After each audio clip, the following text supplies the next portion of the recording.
Hi there, knitters. I'm sorry that we can't meet in person, but I wanted to find a way to keep this project going. And one thing I want to know is, how is your knitting going? Are you having fun with it? What have you made? What are your successes? Where are you struggling? Is there something in particular that you either want to learn, or that you have a question, or you're just stuck? Something's gone wrong and you can't figure out what you're doing. I want to know those things. So you can call me, you can text me, you can create a video like this, or you can send me a message by email, whatever works best for you. But I want to know how your knitting is going. And I also want to know what projects that you want to do next. So today we're going to talk just a little bit about what we were going to talk about at our last meetings. So first is for those new knitters. If you're ready to take on something just a little bit new and just a little bit harder, we're going to make a very simple dishcloth. So for that, there's a couple of things that you'll get to learn. The first is a new stitch called yarn over, and then another one called knit two together. These are very simple, and if you have the knit stitch down, I have no concerns that you're going to have a hard time picking up these two things, okay? Now, if you're still struggling with just knitting and casting on, that's okay. You can keep practicing that over and over and over. You can actually just make a square knitting and practice that, and that's also a dishcloth. This one's going to have just a little bit of a decorative border, and so I think you'll have a little bit of fun with it. So first, like I say, on this one, you're going to cast on 4 stitches. This is just a corner to corner dishcloth. After you cast on 4 stitches, you're going to knit a row, okay? Then you're going to turn your work again, just like you would for any other project, and you're going to knit 2 stitches, and then you're going to yarn over, okay? Yarn over is an increase, so it adds a stitch. We are going to make it intentionally grow, and so we're going to do that by using a yarn over. There's lots of ways that you can increase, but that's how we're going to do this because it gives us the nice border that we're going for. So you're going to knit 2, you're going to yarn over, and then you're going to knit the rest of your row. And you're going to turn your work, and you're going to knit 2 and yarn over and knit the rest of the row. And you're going to do that over and over and over until it's about the width of what you would want your dishcloth. Our pattern first says to knit a stitch, okay, and then you're going to yarn over. To yarn over, you're just going to take this in between and wrap it around, okay? So let me show you that again, okay? Yarn over is simply, basically you're doing the wrapping, but without the knit part, okay? And then you're going to knit your next stitch. Now that is creating this really nice border right there, okay? So you're going to do that over and over until you have about 50 stitches, okay? And then you're going to start your decrease.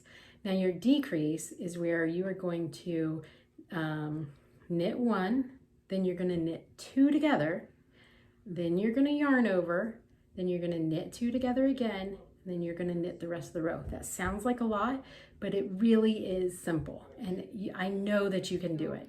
We're going to knit 1, and then we're going to knit 2 together. So you see we're going from front to back in between 2 of them. Then we're going to wrap our yarn, pull it through. See how it just turned into 1? It was 2, and now it's 1, okay? So then we're going to yarn over because we still need that extra stitch in there that gives us that border, and then we're going to knit 2. So around we go and through, okay? And then we're going to knit to the end. You can also do that to make this small infant blanket. This is knitted the same way. You just start with a few stitches. I haven't finished because I still have strings. You would just start with 4 or 5 to cast on, and then in this case it looks like I did 1, 2, 3, 4, 5 before I did my yarn over. Then I knitted all the way across, and then I turned my work and I knitted 5, and I did my yarn over, and then I knitted across until I got to here, till I decided it was wide enough. So see that cool border? That's your yarn over. Isn't that neat? So for those that are ready for the next challenge, here's what we're going to do. we're going to talk about charting. Okay, so charting patterns are just another way that you can knit. Instead of reading a pattern that says knit one, purl one, knit one, you're going to actually follow what's oftentimes a series of blanks or dots or X's. And I think what I'm going to send you probably has a little bit of a variety, but I'm also going to attach some videos that do a much better in-depth explanation of how to do these charts. And there's lots of different charts. So these are just a knit and purl. There are some that might have color work, like Fair Isle knitting. There's some that might have a whole lot of different types of stitches. Very important that when you do a chart that you locate the key and the legend, kind of if you were following a map, right? And you look to see what each of the things on the chart mean. So the ones that I'm going to send you are really cool, but charting can be a little bit challenging in the beginning because you have to remember your right side, your wrong side in a different way than you do with a handwritten pattern or a written out pattern. So these will have both. So you can actually have the chart pattern and the written part of the pattern, and you can kind of compare them back and forth just to see if you're on the right track. And I recommend doing that in the beginning. So the one that I'm about to show you is for a unicorn because I love unicorns. And it is both the chart and the written. You can make a dishcloth or a bib. And so the only part that's on the chart format is this. The rest of the pattern is written. But the cool thing about these is you can take this and you can put it on anything. You can put it on a blanket. You can put it on a scarf. And you can make up whatever else the project is.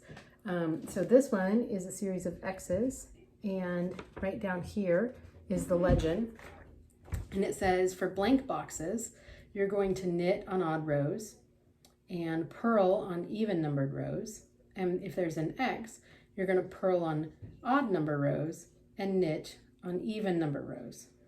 So what this one in particular does is it has this kind of outlines the unicorn. So all of this will look like stockinette stitch because again, while one row here would be knit, the following row through there would be purl. And so that's going to give you your stockinette stitch, which is going to be flat. So that's going to make this unicorn kind of a 3D on the outline, but not the entire unicorn. So one of the things that makes these fun is, honestly, I find chart style knitting a little bit harder to do than when they're written out. But what I like about them is it's much easier to write your own pattern if you do it in a chart style. Now, sometimes I'll even design it, knit it up, and then translate it back to a written format just because I like the written better. So what you can do, and I'll send you a link to this too, this is knitting design paper. You can buy notebooks of this, you can download them. You can actually also just create a quick one in Excel. This one is the ratio is 40 stitches across and 50 rows down. So that just kind of gives you an idea of how big the pattern is that you're writing. So again, this is just blank, and you would just color in or put an X or a dot to outline whatever it is that you're going to make. This is a really fun project. This would be a great fair project for those of you who really want to put a challenge out there for yourself. I'm going to send you chart patterns that you can follow, but if you want to jump in and go ahead and try and write your own too, then you're welcome to do that. So what I decided I would do for this group is for those that want to join this challenge and design your own. I have not started knitting mine yet, but I went ahead and I designed a tiger paw because I am a Mizzou fan. And again, all I did was just kind of draw out sort of a tiger paw, not a very good drawer. And then I started just coloring it in. So for me, I didn't want just the outline. I want the whole thing to stick out. I recently bought a book, a pattern book. Sorry, I think that's backwards to you guys. It's Harry Potter Knitting Magic, and the official Harry Potter knitting pattern book by Tanis Gray. So this is a really fun book with a lot of great patterns. It has sweaters and blankets and scarves, and it even has some stuffed animals that you can make. But I want to show you a couple things out of here. First of all, I hope your cup koozies are going well. Even though we can't have the bake sale, at least not when we thought, we will get back to it eventually, right? And those are still a great project to sell.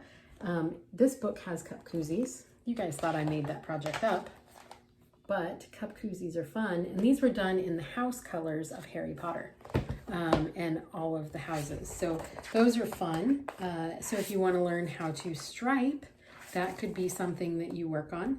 Again, those will also make really good projects for the fair.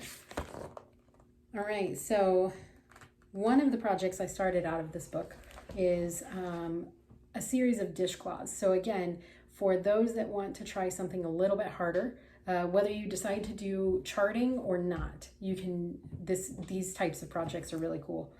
This book does have it in both the written and the chart style, but it's called the 7 Horcrux Washcloths. I don't know how well you can see that. There you go. They're just a lot of fun, but I really don't need any more washcloths or dish towels because with an entire family of knitters, we have plenty of that. So what I'm actually doing, and I'll show you those in just a second, I'm going to make all 7, and then I'm going to make some blank squares to go with them, and I'm going to stitch them together into a blanket. So I'll have a 7 Horcrux of Harry Potter blanket. So these are the chart patterns. See that? So these will all stick up, and the rest of this will be flat. But that is what the charts look like. Now, it doesn't have a lot of instruction. It has, when you do the chart style, you cast on 40, and then all the blanks, if you're on the right side, and again, you can put a stitch marker to mark the right side. On the right side, all of the blanks will be knitted, and if you're on the wrong side, or the other side, then all the blanks will be purled. And then on where there's a dot, on the right side, you would purl it, and on the wrong side, you would knit it. So you're going to do the opposite. If you knitted on one row where there was a blank, then on your way back, you would purl it. So a lot of it is just being able to recognize what you did on the previous row. Remember, a knit stitch is going to appear flat when you're looking at it, and a purl will have a bump when you look at it. And so that will kind of help you tell as well. So if you get stuck on this, let me know. But again, a lot of these patterns have both the written and the chart. And so that'll really help you as you learn to do this. All right, so just real quick, I'll show you how these are coming along. Again, I've made not all 7. So there's the bird thing, Diagon. I can't remember what it's called. Here is the snake. Just for fun, I'll show you a couple things that I'm working on, and I want you to do the same. You can take a picture of it and email it to me or text it to me. You can create a video like this, and you can send it just to me, or you can send it to the whole group if you want to show what you're working on. I just started a sweater a couple nights ago. This is the top around the neck. See that? It's a ribbing stitch. That is just doing a knit 1, purl 1 all the way around. And then from there, I'm just knitting, because it's in the round, it is a stockinette stitch. And this is kind of the yoke, and it will continue to grow. I'm finishing up another sweater that I started. This one, can you see it? Yeah. I have a sleeve partway done, and then I have another sleeve yet to do, and then I'll be done. So coming up, here's a couple things that we're going to do. So we're going to keep working on the things. If you're still working on a project, that's fine. All I want you to do is knit. I don't care how long it takes you. I don't care if it's super basic or really challenging. I just want you to knit, and I want you to learn to love it. And I know that you can. All the things that we talked about today, even if you're not ready for them now, you will be someday. So keep working and keep practicing. So send me what you're working on. Send me your questions, send me your ideas and what you want to learn, and we will continue this project and keep going. And I will talk to you again soon. Bye.